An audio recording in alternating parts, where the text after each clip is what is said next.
Agusta Westland deal मामले में CBI headquarter से खबर।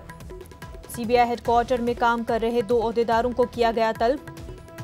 सीबीआई के ही 2 ओहदेदारों पर है अहम जानकारी इफ्शा करने का इल्जाम। सीबीआई हेडक्वार्टर के खसूसी जराये के हवाले से खबर। सीबीआई के एक सीनियर ओहदेदार कर रहे हैं मामले की तफ्तीश। अगस्ता वेस्टलैंड डील मामले की जानकारी इफ्शा करने का है मामला। नाज़रीन, आपको बता दें, अगस्ता वेस्टलैंड डील मामले में सीबीआई हेडक्वार्टर से खबर आई है। सीबीआई हेडक्वार्टर में काम कर रहे 2 ओहदेदारों को तलब किया गया है। सीबीआई के ही 2 ओहदेदारों पर अहम जानकारी इफ्शा करने का इल्जाम है।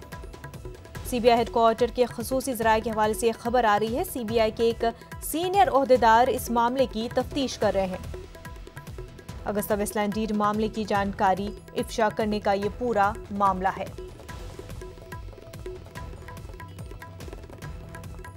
हमारे साथ हमारे नुमाइंदे शंकर आनंद इस वक्त जुड़ चुके हैं। शंकर, आपसे इस पूरे मामले पर तफसीलात चाहेंगे। देखिए, जिस वक्त में सीबीआई के अंतरिम निर्देशक एम नागेश्वर राव थे, ये उसी वक्त का मामला है।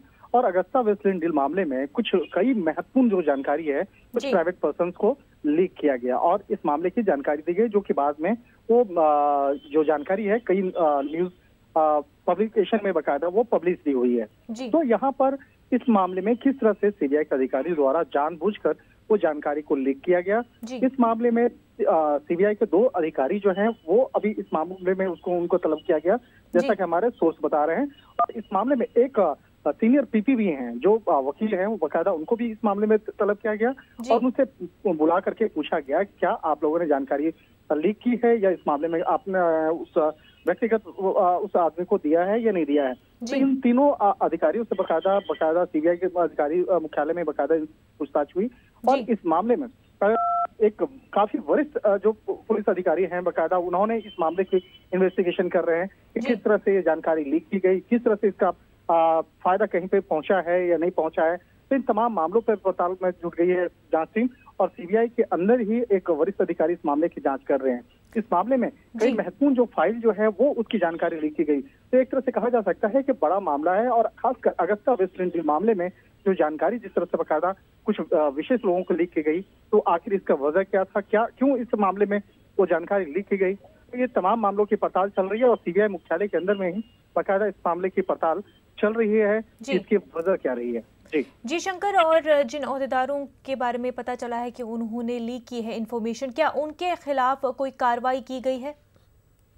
फिलहाल देखिए इस मामले में इन्वेस्टिगेशन चल रही है, लेकिन जब इस मामले पे औपचारिक तौर पे जो सीबीआई के जो प्रेस अधिकारी हैं या सीआईओ हैं इसको पूछा गया है, लेकिन अभी तक इस मामले में औपचारिक तौर पे कुछ भी नहीं बताया गया है। तो हम लोग भी इंतजार कर रहे हैं इस मामले में कुछ औपचारिक तौर पे इस खबर के जो डिटेल्स हैं वो हमें मिले।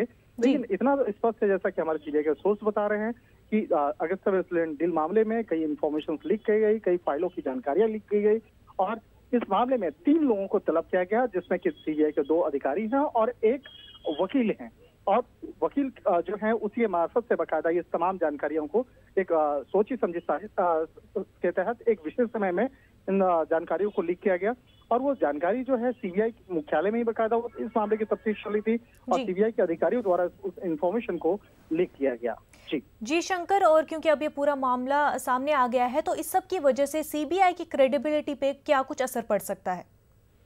देखिए, अगर सीबीआई की बात करें तो पिछले कई महीनों से सीबीआई पे कई तरह के आरोप लग रहे हैं। सीबीआई बीच में जिस तरह से सीबीआई डायरेक्टर का मसला था, सीबीआई के स्पेशल डायरेक्टर का मसला था, सीबीआई के कई अधिकारियों के बीच में आपसी अनबन का मसला था, लेकिन अब सीबीआई में नए डायरेक्टर नियुक्त हो चुके हैं और कल भी जो है इस मामले में सीबीआई के जो नए डायरेक्टर है वो कुछ मीडिया कर्मियों से मुलाकात किए और उन्होंने कहा कि जरूर वो कोशिश करेंगे कि सीबीआई के अंदर में कुछ सकारात्मक ऊर्जा जो है वो तैयार किया जाए, उस सकारात्मक ऊर्जा को क्रिएट किया जाए, जिससे कि जो भी नेगेटिव ऊर्जा है, यहाँ पे जो नकारात्मक ऊर्जा है उसको समाप्त करके फिर से सीबीआई को एक जिस तरह से देश की सबसे बड़ी प्रीमियर एजेंसी है उसके तौर पे इसे नियुक्त किया जाए, इस तरह से लोग बकायदा जाने।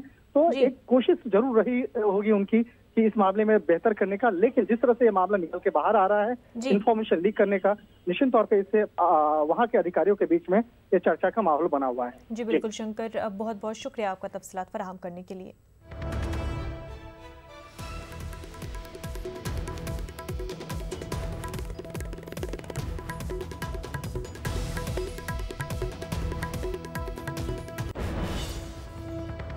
नाजरीन, एक छोटा सा ब्रेक लेंगे, जल्द होंगे हाजिर।